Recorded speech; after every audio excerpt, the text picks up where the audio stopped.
And we kick off this evening with a look at the cinema. I'm not a complicated man. I like cinema. It's beautiful, beautiful cinema. Cinema history come to life. I found my solace in the small cinema I went to every Thursday night. I'm a professor of cinema. I go to the cinema for the stories. There was no competition between the cinema and seminar. I mean, it's not within the realm of conventional cinema. And now, here's Space and Johnson with a cinema review.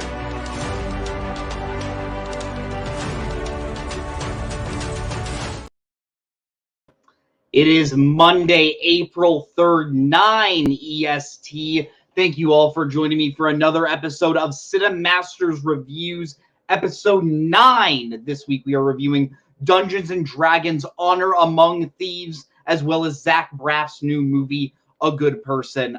First off, I would like to say I got a new camera. The death of the fisheye angle is finally upon us. I have hated that. Since I started playing in trivia, since I started doing online things, I've just been too cheap to get a new camera, but I think this one looks much nicer.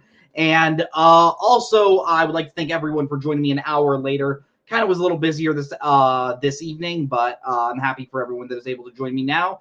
And joining me for our first review of Dungeons & Dragons Honor Among Thieves is our first returning guest that I've ever had on Cinemaster's Reviews. We had an incredible discussion on Creed 3. So why don't I just bring him in right now? He is the man, the myth, the legend, Kirk Kowalkowski. Kirk, how are you doing tonight? I'm doing really well, Payson. How are you? I'm doing great, yeah. When I saw you saw it, I was trying to get a guest, and I was like, hey, me and Kirk had a ton of fun talking about Creed 3. I'd love to have him again, so why don't I get him on for this show? I appreciate it, because it's a movie I wanted to talk about, so everything worked out well. 100%. Oh, why don't we just jump in right away to our first movie tonight? As I said, Dungeons & Dragons Honor Among Thieves, directed by John Francis Daley and Jonathan Goldstein. Many people attached to Dungeons & Dragons would like you to think this was the first Dungeons & Dragons adaptation ever put to film. We'll try to keep it that way, but this film follows 4 party members, a bard, a barbarian, a sorcerer, and a druid on their quest to essentially save one of the other person's daughters. Chaos ensues as this journey goes along. Many different fantasy elements are attached to it, and just fun hijinks as well. Kirk, if I could ask, what is your history with both the tabletop game, and I'm just going to ask, what's your history with the 2000 movie? I have not. Well, I've seen bits and pieces. I've seen 2000 movies all the time. I play the game fairly often. I'm like a super hardcore D&D player. Like, I've been playing role-playing games, pretty much my whole life. But I came to D&D a little later in life. When I was a kid, I grew up in the 80s and 90s, and there was a big stigma to it. So it was kind of harder for me to access till I, became an adult and kind of like figured out like, oh, this is just, all that stuff's just stupid. This is fun. So, but no, I've been playing the game for a while, and I really enjoy it. Yeah, when I was a kid, the big naughty things at the time were Harry Potter and Pokemon. So it's fun to always remember that there are always fads that people like to latch on to. I've had friends that have played a lot of Dungeons and Dragons. I've never actually played it myself. I've watched YouTube shows where I've seen people play campaigns, and it's always interested me. But it's something that I've never really experienced myself, and I've only heard the worst things about the 2000 film. Never actually watched it myself. So I was going into this movie rather blind. I thought the trailers were okay. I remember just thinking, like, let's see what we got. I really enjoyed Game Night, which is the last movie John Francis Daley and Jonathan Goldstein made.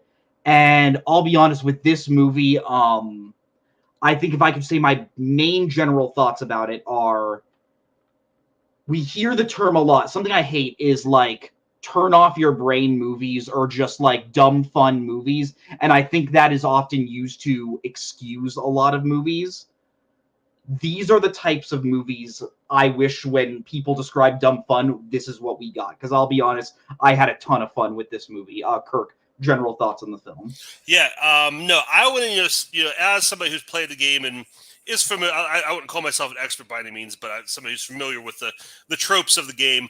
I was excited going in. Like, at first I was skeptical because, like, Dungeons and Dragons is hard to adapt. There's no main character, there's no through storyline. So what do you do with it?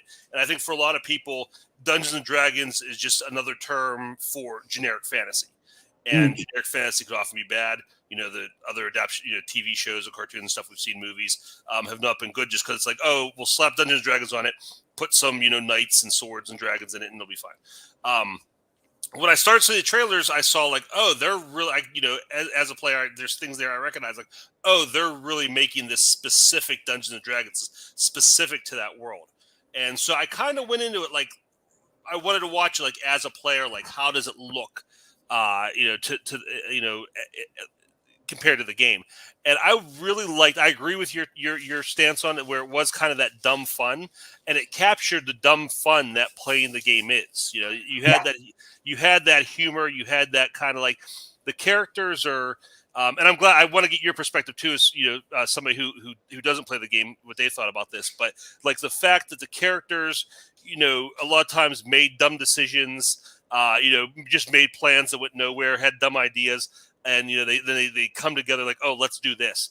That felt very much like playing the game. Now I wondered, if somebody not watching this, like, I don't know if that's a feature or flaw, because I don't know if that's like, was just happened to be like maybe some flaws in the script that turned out to be like the game, or if they really wanted to capture that spirit. But either way, they did a really good job with it. And that to me was a lot of fun. There were a lot of moments where I'm like, yeah, this is, things like talking about duration of spells and the range of spells and things like that. That felt very much like the game, because that's something you got to focus on when you're playing. And I liked how they worked that in, but it wasn't so overly done. There were things that they did in the movie that didn't match up with the rules of the game. And I think it's good because it made it more cinematic. And there's certain things in the game, how often you can use a spell or something that, you would just limit the movie. So I'm glad that they didn't go full out and say, we're going to make this just like the game. But they made it enough like the game where you could definitely see, they respected the source material. I want to tackle what you just said, but I agree with the majority of what you just said. I think when it comes to big fantasy stuff like this, I think it's a genre that like you said, is very tough to pull off, especially in a movie format, because often when it comes to the genre of fantasy, even something like this, they are throwing so many things at you, and you have to accept it within this 2-hour format. But at the same time, when it's pulled off well, I really, really enjoy it. And I think I like the fact that we get a lot of big, like, fantasy elements. Like, you have like these talking, like, half bird, half man creatures. You have these giant, like, snow elves. You have these characters that can turn into animals. You have elves, and when you're really seeing those elements, I really, really like that. I think what you said, whether these scripts, whether those elements in the script is whether that's a feature or a flaw, I am willing to give it the benefit of the doubt, mainly because I felt like the actual story structure of this movie, and this is something I love, it felt like an actual D&D campaign, where like you would have these characters go to one place in order to find this one person, and they can't get to that person, so they need to go and find this item. But in order to get that item, they need to go on another quest to get another item that will allow them to get that item. It sounds tedious, but I think the fact, and I want to nail this, the fact that you are following four lead characters that I think are really, really entertaining in their own ways to different levels. I think certain ones are better than the others. I think that is what helped me grasp. Kirk, who is your favorite of the four main leads? That's a good question. I really like Chris Pine. I'm a Chris Pine fan in general, and I think he's somebody who can do like the dramatic stuff. Guy got a lot of range, and I think this is really something that's I'd like to see him do more stuff like this, where he plays like that, like the suave kind of like devil may care kind of hero, because I think he does it well. I mean, Star Trek was obviously that, and I think he brings a lot of that energy to this role. So yeah, I really liked him. I think he was, he was funny when he had to be, he was charming when he had to be, he was serious when he had to be. So yeah, he was just his whole story, I think, appealed to me the best. So yeah, I think that was definitely my favorite character. Yeah, I think Chris Pine, I want to get his character name, Edgin Darvis. I think they just call him Edgin for, they just call him Darvis for the majority of the film. I think Chris Pine is a great actor because he always seems to understand the assignment. Like, he always knows the exact, a level of seriousness to bring to a role where like he's not taking it as a joke, but he's also having fun with it.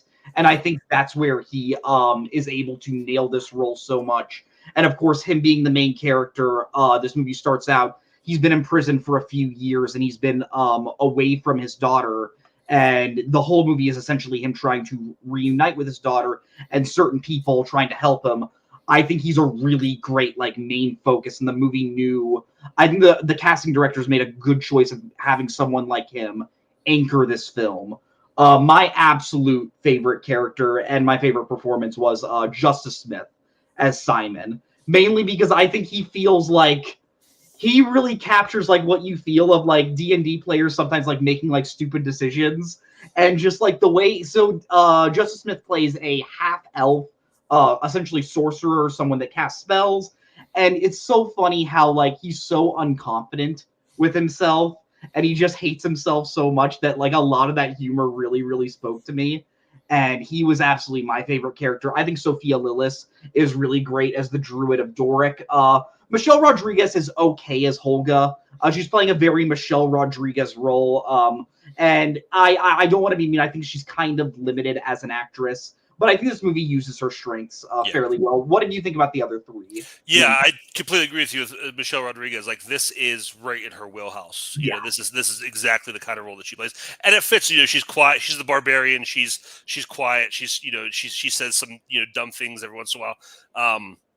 But that's, I mean, again, going back to the game, you get players like that. That's usually your barbarian player is somebody who is kind of not going to be spouting off, the one, being funny and charming and everything. That's not their job. They're there because they want to swing a sword, and she fills that role well. Yeah, Justice Smith was really good. I liked his character. I liked his character arc, everything he went through. And I mean, that's I play the sorcerer usually when I play D&D, so I found a connection to him. And I liked the way they used him. I liked, we might talk about this more later, but I liked the way the magic looked in this movie. I think they did a really cool job of visualizing all these spells and everything. And I loved the druid character as well.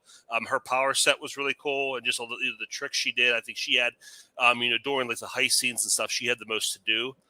So I really liked her, and her backstory was cool too. A very D&D like backstory where she lost her parents, got adopted by these wood elves, and now she lives with them and she's protecting them. So yeah, it was a really strong unit, and I think they all played off each other really well. Yeah, Doric the Druid is the only person that has not been with the party since the beginning, and I think her like sort of immediate like untrust of everything that Chris Pine's character is doing, I think really helped the movie, and the fact that these are sort of like a ragtag group of people that like don't entirely get along, but they're there to accomplish one mission, I think really worked well. Someone that I also loved in this movie that I think, man, I wish we had more in this movie because I think he was criminally underused, was I want to get this actor's name right. Reg Jean Page. He plays a paladin named Zank, who essentially is like the leader of this faction that Chris Pine's character was once a part of. I think his character is so funny because he sort of has like the Drax role of like he doesn't understand humor and he's very matter-of-factly, but I think that's where like a lot of that humor comes from. What did you think about him? Yeah, he was really fun. He was a really fun foil for the group because like the whole point of the movie is like they're all kind of screw ups. They're not like they're not good at what it has that Guardians of the Galaxy feel where it's these people who just don't know what they're doing, and he comes in and he's super slick and he knows where to go and what to do, and him facing off with Chris Pine and Chris Pine having that grudge against him, and the paladin character kind of being above it all was a lot of fun. And just for the short time he's in it, he really, like I said, he brings out the best, I think, of those in the character, and I mean best from the audience's point of view. I think that's some of the most entertaining scenes in the movie are the ones he's in, and where he's interacting with the group and getting them to do different things.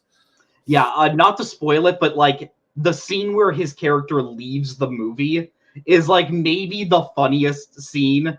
The humor didn't always necessarily work for me, but this bit really had me laughing of just the way he leaves the movie. So I definitely did wish I had more of him. I think one of the areas where I think this movie kind of struggles a little is in the villain department, and I mean that with both of the major villains. If you saw the trailer, this is not a spoiler. Hugh Grant plays a con man who was essentially conned his way up to being the ruler of this kingdom, and his right hand woman is a red witch named Sophina. I'll be honest, I've seen Hugh Grant play this type of character before. Like, I literally just saw it like a few months ago. I want to say like a month ago with Operation Fortune, and I just found the red witch character to be kind of boring and just like your standard fantasy archetypal stuff. What did you think about this stuff, Kirk? Yeah, definitely. I think the Red Witch was just like that generic fantasy villain, magic using villain. I think it was a smart idea to involve the Hugh Grant subplot into her story and weave them together, because I think that made gave her more to do and made her more interested. Like, what exactly what's going on? Why are these two working together? So it kind of gave something for the characters to work out, gave something for the audience to work out. So I didn't hate it completely as if it had just been the Red Witch. If it had just been the Red Witch and them trying to foil her, I think the story would be a lot boring, because Hugh Grant's character brings in, in the third act, the games that they're building up to and everything. So I think that was a fun part of the movie for me. But yeah, I agree. I liked Hugh Grant in this. I thought he was fun. I like him in these kind of roles. But he, out of the two villains, he was definitely the more interesting. No, yeah, I would definitely say that. I don't have his character name written down, but he is definitely the superior of the two villains, and I think he helps bring, like, he is the one that has the most personal conflict with Chris Pine's Doric, and I think that really hits another angle of this movie that I like, and that is it has a surprising amount of heart. Like, I was surprised as to how connected I was with the story of Edgin and his daughter, and how he's just trying to get back with his daughter, but you also understand why his daughter is so disappointed with him, because throughout her whole life, it seemed like he's never really cared for her and has always sort of pushed her aside. Not to spoil the first mission of this movie, but this movie starts out with Chris Pine's character going on a mission, telling himself he's doing it for his daughter, but he's really just doing it because he wants to stop feeling sad. And I really started to that started to connect with me towards the end of this movie. Kurt, what did you think about the emotional elements of this film? Yeah, that was the biggest surprise of the movie to me, was that the fact that the main character, Chris Pine, even had this family backstory, had a daughter, because usually, and again, going back to the game once again, it's not typical to have those kind of connections in these stories. Usually it's the orphan, it's the outsider who comes together and has that found family. To have a character who brings family with them was a very unique spin, and like I said, I didn't see it coming at all. I was very surprised that they did that, and I liked it. I think it worked well. Like you said, it brought a lot of heart to it, and it could have been cheesy. It could have bogged it down. It could have made it silly, but I think they used it just enough. Like used it his motivation. The daughter character, I think, worked well the way they had her in the movie, sporadically, but in very important parts. So yeah, the movie was heartfelt. The connection between him and the daughter, between Holga and the daughter, I think was very nice, and kind of gave her brought a lot more humanity to that character, because otherwise she was just kind of like that grunting barbarian. So it was nice to see her get to do some of that, and yeah, just the connections between the characters. There's some family subplots with the sorcerer character as well, with his background and his ancestry and dealing with that, and then and I'm sorry, I don't remember the character's names, but the druid, her having been rejected by her human family, and gaining the trust of these people. So yeah, I mean, the relationships are great. Again, I'd compare it to Guardians of the Galaxy, where you have like that found family, those people coming together, who have all kind of lost something and finding that within themselves. I cannot believe I hadn't even thought about Guardians of the Galaxy before I came on tonight, but you are totally right. It definitely has that feel between all these characters. Yeah, like you mentioned, Simon, played by Justice Smith, his relationship with like the previous sorcerers of his family, I think was some of my favorite stuff in the movie. And finally seeing how he has to overcome that like self-consciousness that has plagued him for so long, I think is the reason why that character spoke to me so much. And even with like the last emotional beat of the movie, not to spoil it, I saw it coming before it happened, but it didn't bother me as much as I think it normally would in certain other movies, because I think it had earned that, especially for like the first movie in what I'm assuming is going to be a franchise at this point, considering the movie did do fairly well at the box office. I want to get into the humor. If you saw the trailer for this movie, you'll notice that it seems very jokey with the trailers. I'll be honest, it's not as like joke a minute as the trailers would have you believe, and I think that's a good thing because I think some of the that happened humor of this movie can get a little grating at times, but it was never horrible. What did you think about the humor of this movie, Kirk? Yeah, I was expecting it kind of been built up to almost have like that Deadpool level of humor. Yeah. And I was afraid that they were going to go with, I mentioned this earlier, that like wink wink at the camera, Dungeons and Dragons, ha ha ha, isn't this nerdy or whatever, that kind of stuff. But there's no real like fourth wall breaking or anything, and it took itself serious enough, like it wasn't all jokes. It was, you had moments that were funny, and there was appropriate humor sprinkled throughout, but it was never.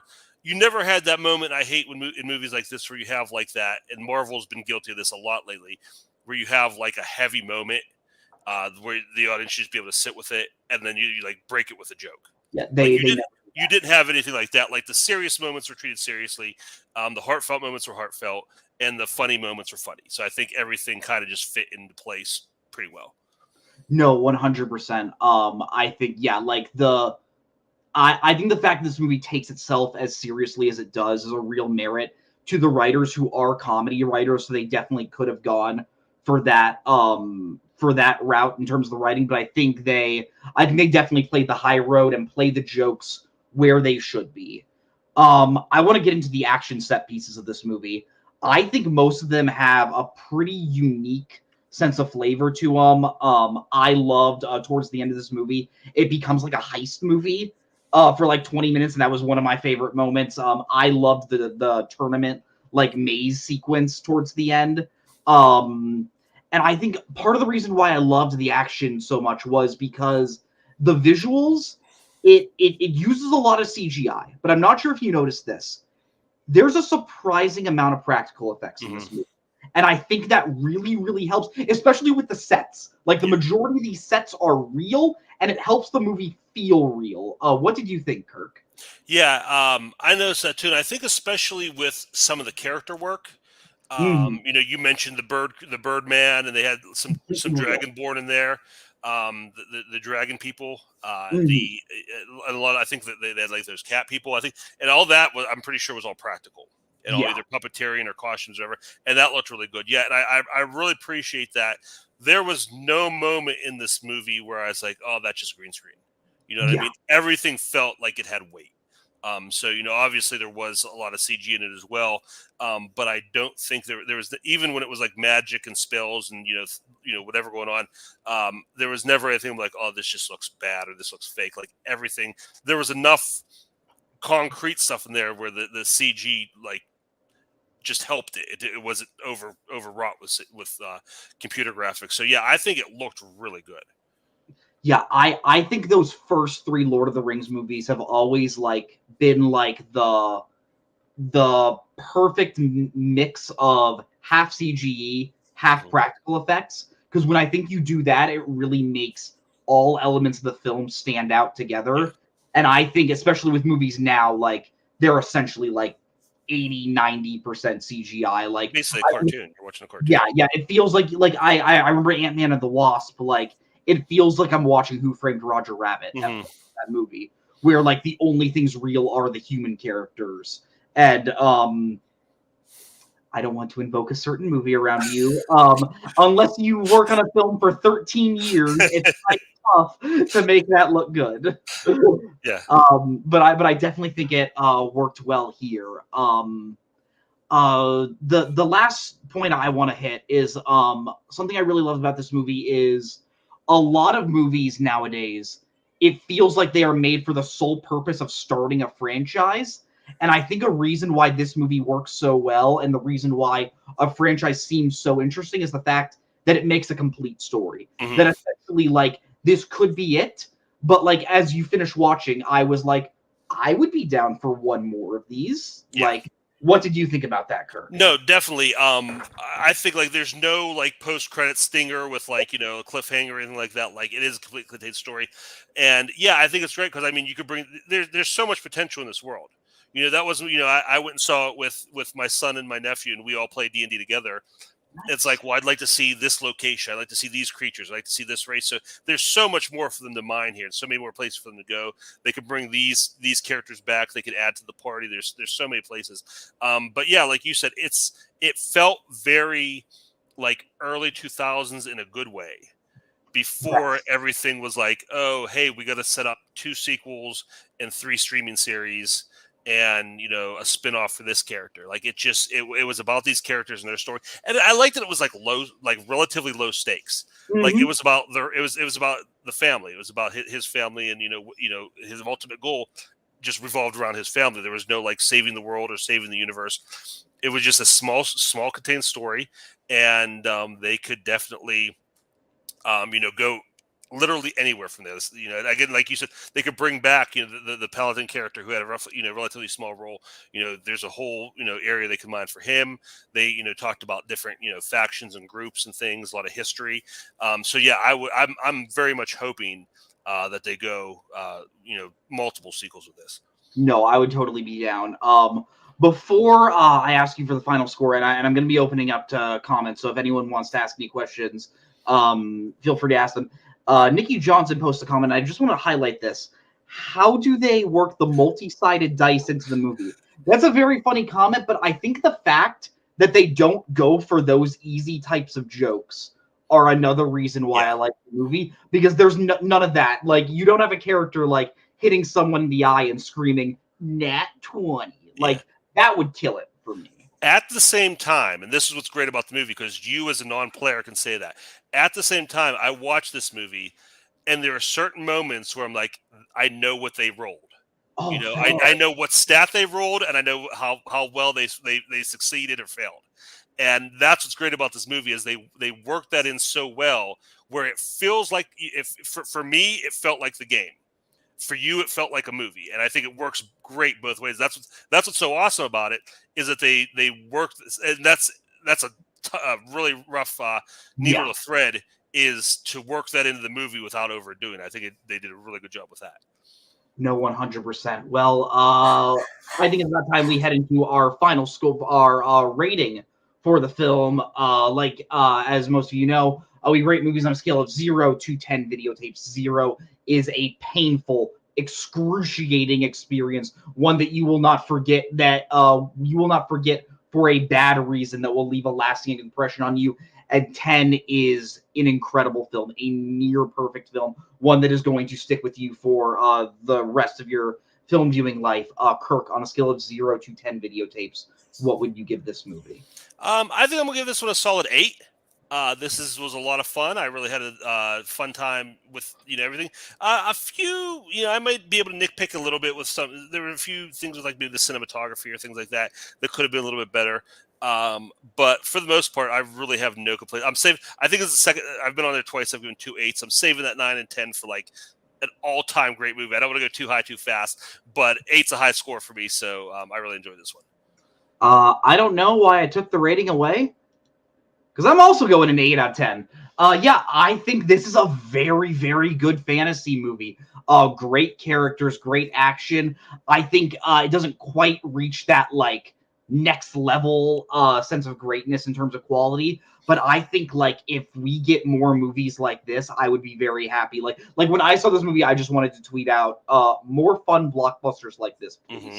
Like these are the types of movies I want. I know it's not an original movie, but like, by God, in today's movie season, I will take what I can get. And absolutely. Yeah, I would love movies like this. Well, before Kirk leaves, I'm just going to open up some comments, and I just want to ask you some questions.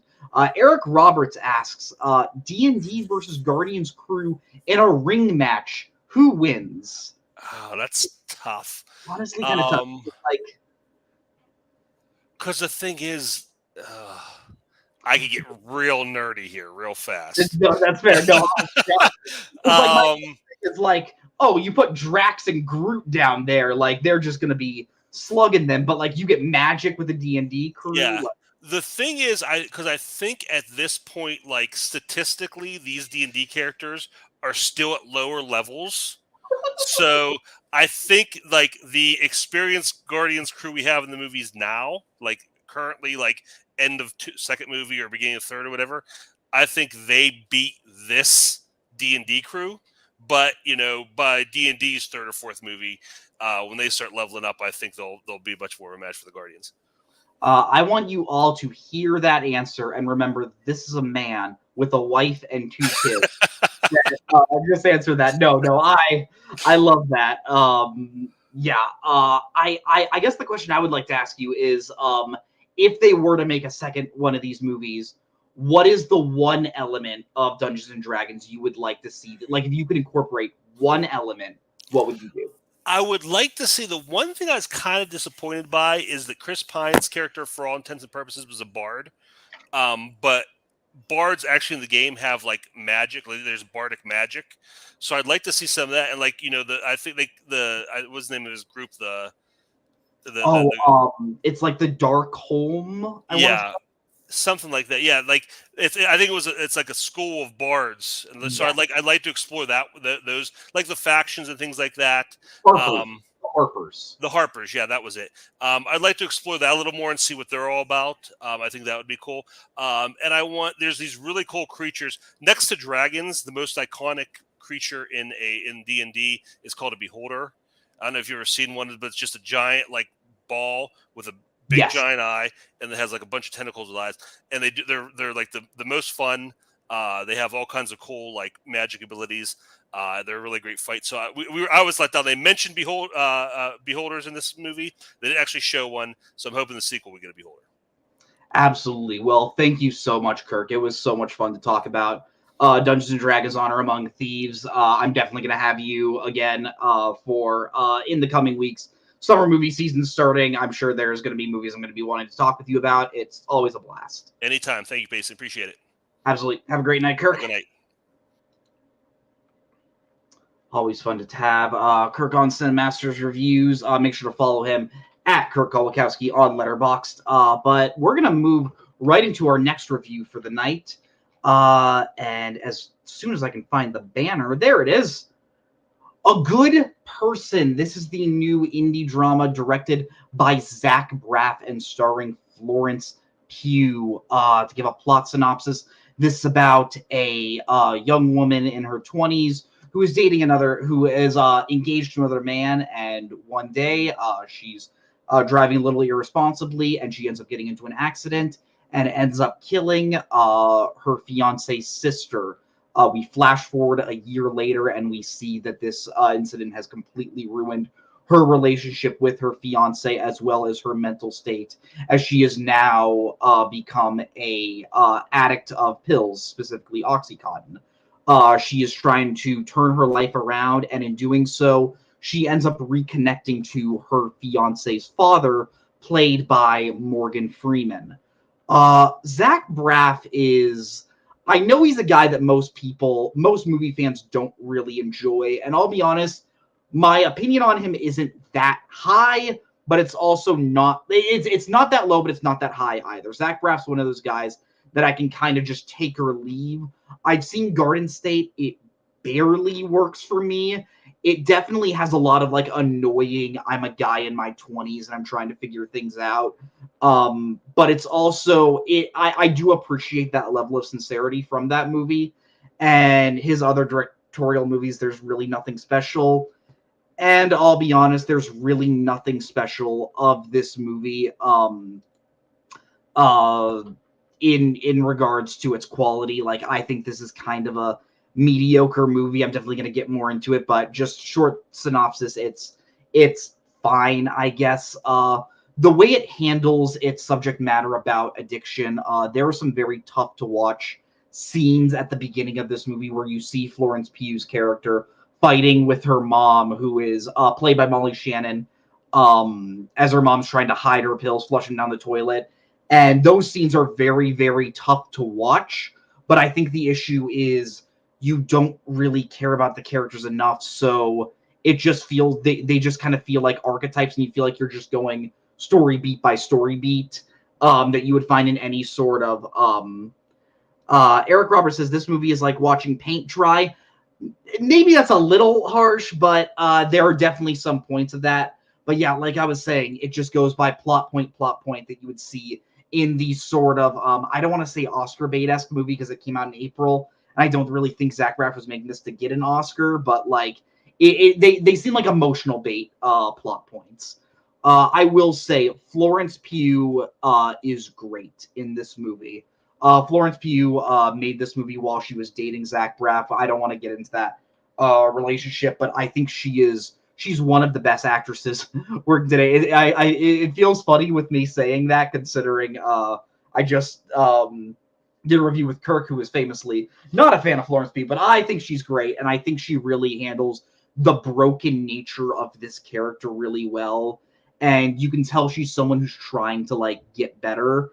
But at the same time, this character has that nature of like, she can't, like, she's still just so wrecked by this situation. But I think Florence Pugh plays that really well. There's an incredible scene where she learns that her ex-fiance is now dating someone else, and he's been dating her for about 4 months, and her reaction is just sort of like, I'm happy that he's happy, and you really feel for that character in that situation. Morgan Freeman is good as this grandpa who we learn throughout the movie that he also struggled with addiction at certain points in his life, and you can see this is why he really wants Pugh's character to get over this.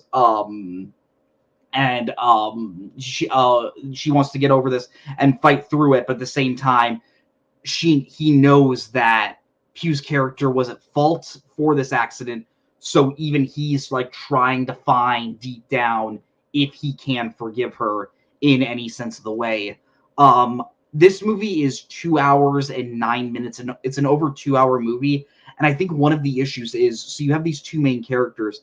I don't think they meet or share an on-screen moment until like an hour into the movie. And throughout that first hour, you really feel like you're just meandering through the plot points of, oh my gosh, I'm an addict and I need more pills, to I'm a mess. You see Florence Pugh's character go to her friend in order to try and get more pills, and her friend's like, go away. And you keep knowing they're about to meet in this Alcoholic Anonymous group, and you just like, and I get like this movie has the best of intentions, but at the same time you're just like, you gotta hurry this plot up at a little. Like, if this movie was an hour 45, hour and a half, honestly, I think I would have liked it even more, but I think it's long runtime. I don't know why it felt this bloated and why it kept the characters away for so long. It definitely feels a little emotionally manipulative. Like I said, it goes through all the beats that you would usually find in these types of stories. Florence Pugh's character gets a relationship with his fiance's sister's daughter. I know there's a lot of relationships in that, but his fiance's sister's daughter, who obviously she's in high school, she hates Florence Pugh's character because Florence Pugh's character was the reason why her mom is dead.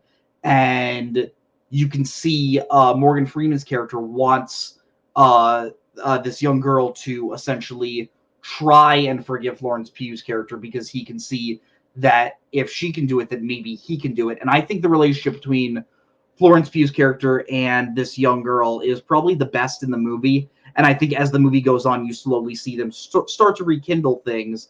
I think that is what I would say you should watch the movie for. If you are planning on watching the movie, that's probably the best element of it. I found the ending to be very, very tonally weird. Specifically the big climax. Not to spoil anything, but it ends with like, it feels like you're about to get like a shootout, which feels weird if you've seen like the trailer, because it feels like this movie's going for like these very like understated emotions, and by the end it seems like characters are about to like pull out guns by the end and straight up like you feel like you're about to witness murder in the climax of this movie because you're in like this really like sketchy party, and the characters are diverting back into their bad habits, and it feels really weird, and it feels like the ending just came out of a completely different movie. But at the same time, that's really the only thing that like is really of note in this movie, except for a few scenes which do emotionally work fairly well. If I were to give this movie a rating, I would probably give it, I'm going to give it a 5.5. I honestly thought it was fairly mediocre.